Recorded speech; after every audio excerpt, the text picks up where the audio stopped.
안녕하세요. 코치원 플러스 바이만입니다. 자, 이제 또 두 번째 촬영을 이제 시작을 하는데요. 이제는 이제 그 강남 순환고속도로 터널을 향해 들어가고 있습니다. 상당히 긴 터널이죠. 두 개의 터널을 이렇게 쑥 지나가는데 정말 이렇게 긴 터널을 뚫을 수 있는 그런 세상에 살고 있다라는 거 상당히 재미있지 않나라는 생각이 듭니다.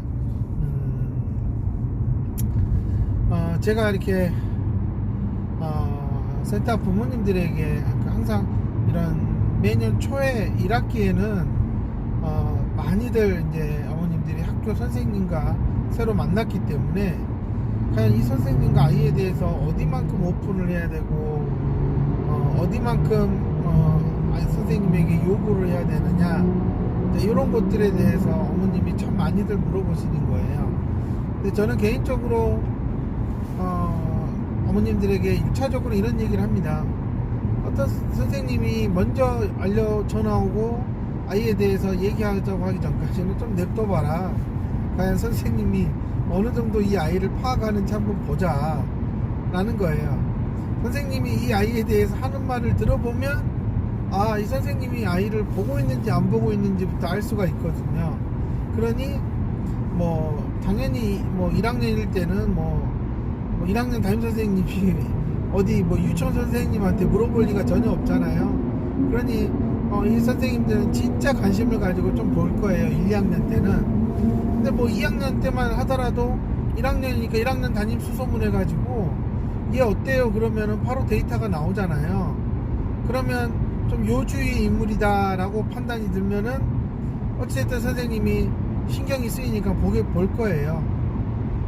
하지만 이제 거의 이제 3, 4학년 됐다 그러면 선생님들 사이에서 어느 정도 상당히 좀 문제 행동이 많거나 이런 아이들은 정보 교류가 되기 때문에 아마 데이터를 서로 알고 있을 거예요.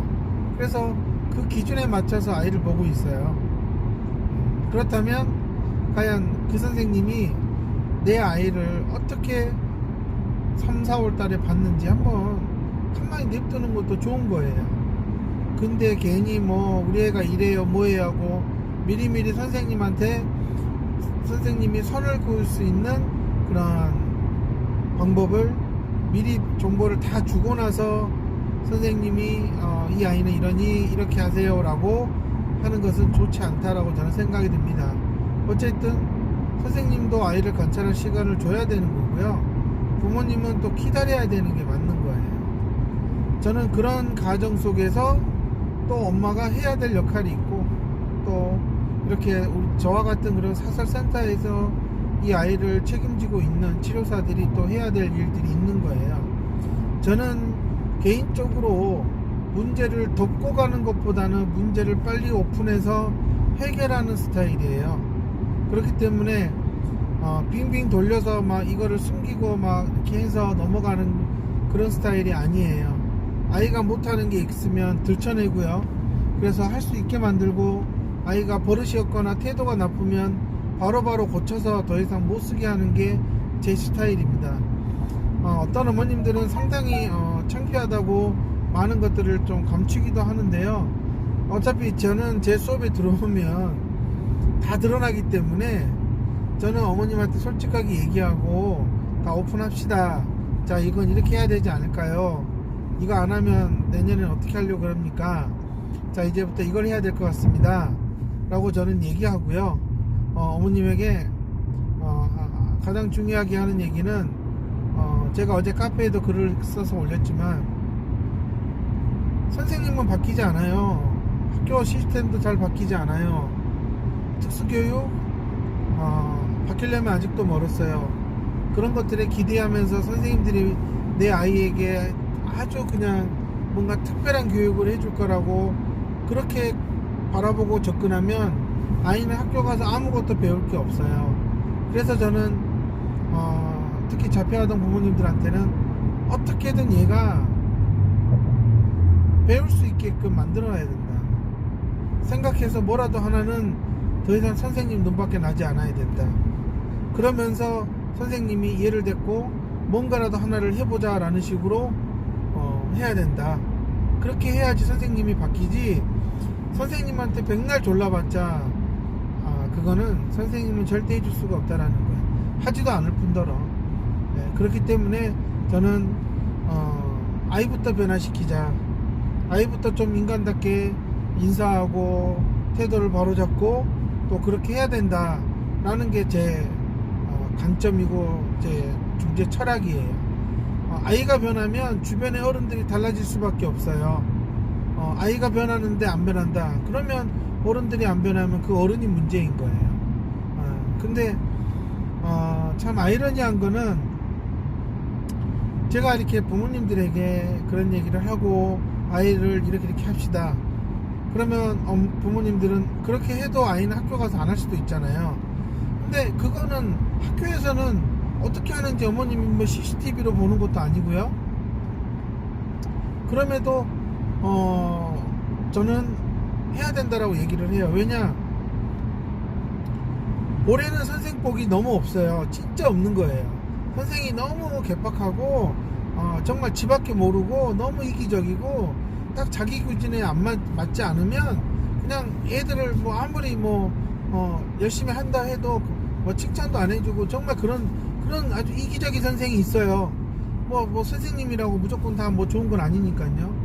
자, 그런 선생님을 만났어요. 그럼 1년은 선생복이 없는 거죠. 그럼 내년도 선생복이 없을까요? 저는 그렇게 접근해버리면, 엄마들이 그렇게 접근해버리면 정말 진짜 그 초등학교 6년 동안 만나서는 안 되는 그 학교에 정말 꼴통 같은 선생님들을 만나는 거예요. 그러니까 이게 불행한 생각, 내 아이는 내년에도 이런 선생님을 만날 거야. 그럼 어쩌지 하는 생각이 정말 그 선생님을 담임으로 만들어요. 이게 정말 미신 같지만 정말 그런 경우가 많습니다. 저는 그렇기 때문에 제가 지금까지 맡았던 그런 자폐아동 부모님들에게는 정말 내년에는 더 좋은 선생님이 만날 수 있기를 바라야 된다. 뭐 특수교사 올해는 그렇게 재수가 없고 3년 동안 봤는데 너무 아이한테 해준 것도 없고 그냥 그렇게 있던 사람인데 3년 만기돼서 다른 학교로 갈 수도 있는 거예요. 그럼 또 새로운 선생님이 와서 너무 아이를 너무나 또 잘해줄 수도 있는 거예요. 그러니까 이거는 선생님들이 오고 가고 바뀌는 건요, 이건 어머님이 어떻게 할 수가 없잖아요. 근데 항상 중요한 거는 좋은 선생님을 만날 수 있다. 그랬을 때 우리 아이가 너가 참 많은 것들이 부족하지만 그래도 네가 참 인간적인 그런 관계를 맺는 데 있어서는 너무나 아이가 착하다. 너는 좀 내가 좀 더 신경을 써주고 싶다. 이런 마음이 들 정도의 아이의 그런 삶의 태도에서 나오는 그러한 긍정적인 그런 모습들, 이런 것들이 있어야 돼요. 지금 뭘 완벽하게 하나를 잘하는 게 중요한 게 아니라 그런 성향이 자꾸 그렇게 선생님들이 쟤는 좀 이런 걸 하네 하면서 다가갈 수 있을 정도로 만들어야 돼요. 그걸 준비해야 된다라는 게 제 생각이에요. 하지만 어머님들은 급하죠. 막 교실에 가서 막 그걸 따라할 수 있고 아이들과 뭐 토론도 하고 모든 수업도 하고 막 그러길 바라는데 그건 쉽지 않고요. 저는 그런 측면에서 선생님들이 막 이런저런 요구를 하는데 어떡하죠? 근데 아이가 현실적으로 지금은 못해요. 근데 그거를 선생님한테 맞추기 위해서 애를 1년 동안 혹사를 시켜요? 그러면 어떻게 될까요? 그 다음에는 애는 그렇게 기계적으로 점점 더 반응하게 되고 그런 것들만 하면은 당연히 칭찬받는 줄 알아요. 근데 내년에 만날 선생님은 그런 선생님이 아니라면, 그러니까 이런 것들을 봤을 때 너무 선생님한테 맞춰가는 식으로 엄마들이 노력을 하면 맨 옆에서 엄마들이 힘든 거예요. 엄마들만 고생만 하는 거예요. 저는 그렇기 때문에 아이가 정말로 좋은 마치 진짜 기다리 아저씨의 그런 얘기처럼 이렇게 아이에게 가장 큰 힘이 되어줄 수 있는 학교 선생님이 됐건 센터의 치료사가 됐건 좀 이런 선생님들 좋은 인연을 만나려면 아이를 먼저 변화시키고 아이가 자신이 달라진 것에 만족할 수 있게끔 좀 초점을 뒀으면 하는 게 제 바람이에요. 아무래도 장애아동 부모님들은 이래저래 학교에서 가끔씩 불미스러운 일로 전화도 많이 올 거고요. 하지만 어떻게 학교를 보내는 이상 학교에서 책임을 지고 그 시간만큼은 아이를 케어를 해야 되고 그것에 대해서 너무 죄스럽게 생각하지 마시고요. 학교는 학교대로 최선을 다하게끔 놔두는 거예요. 그리고 또 부모님은 또 학교 밖에서 또 가정에서 이 아이를 어떻게 케어하고 돌봐야 될지에 대해서 또 방향을 정해야 되는 거고요. 학교라는 곳은요 이래저래 보내다 보면 금방 나와버리는 곳이에요. 그냥 지나가는 삶의 한 부분인 거예요. 그런 점에서 일반 아이들이 학교에서 많은 것들을 좀 배우면서 교육관계도 갖고 그러면서 사회성도 어느 정도 키워서 사회에 나가지만 장애아동들에게는 어쩌면 학교라는 곳이 사실 그렇게 사회에 나가서 20살 이후의 삶을 사는 데 있어서 큰 도움을 주는 것은 아니에요. 그러다 보니 아무래도 이제 학교 선생님들에게 많은 기대를 하게 되는데 저는 그런 기대를 해서 아이가 의존적인 아이로 만드는 것보다는 저는 아이가 하나하나씩 자신이 할 수 있는 것들에 대해서는 최대한 다른 사람의 손을 타지 않고 자기가 하려는 그러한 삶의 태도를 빨리 잡아줘야지 이 아이가 정말로 좋은 선생님들을 만날 수 있다 라고 저는 믿고 있고요. 그렇게 해서 하나하나씩 만들어 가고 있습니다. 정말 제 센터 어머님들은 아마 아실 거예요. 제가 이렇게 막 어느 해에는 선생님 복이 있어요, 어느 해에는 선생님 복이 없어요, 막 그런 얘기를 하면 제가 어떤 말을 하는지, 그리고 항상 제 예상대로 아이가 사람을 만난다는 거, 선생님을 만난다는 겁니다. 계속 좋은 선생님을 만나서 좋아지는 경우도 있고요. 좋은 선생님을 만났다가 정말 하나하나 다 설명해주고 다 옆에서 챙겨주는 선생님을 만났다가 어쩔 때는 정말 무관심한 선생님을 만나서 아이가 뭐라도 배워보려고 몸부림치는 경우도 있고요. 그러니까 다 장단점이 있어요. 세상 살다 보면요. 저는 그렇기 때문에 그 장단점에서 너무나 장점만을 아이에게 주려다 보면 결국은 그게 또 단점이 될 수 있기 때문에 외부 환경을 마치 조각해서 만들듯이 껴맞추식으로 가지는 말아야 된다라는 게 제 철학이고요. 외부에서 갑자기 일어난 일들을 제가 다 일일이 알고 다 막을 수는 없잖아요. 하지만 그 문제가 닥쳤을 때 내가 어떻게 최소한 해결을 할 수 있을까라고 문제를 접근하는 것은 내가 결정할 수 있다. 저는 장애아동도 결정할 수 있다라고 생각이 들고요. 저도 현재 제 센터에 다니는 자폐 아동들 스스로가 다 할 수 있게끔 계속 그렇게 방향을 이끌어가고 있고 그런 점에서 상당히 많은 부분들을 아이가 스스로 한다라는 겁니다.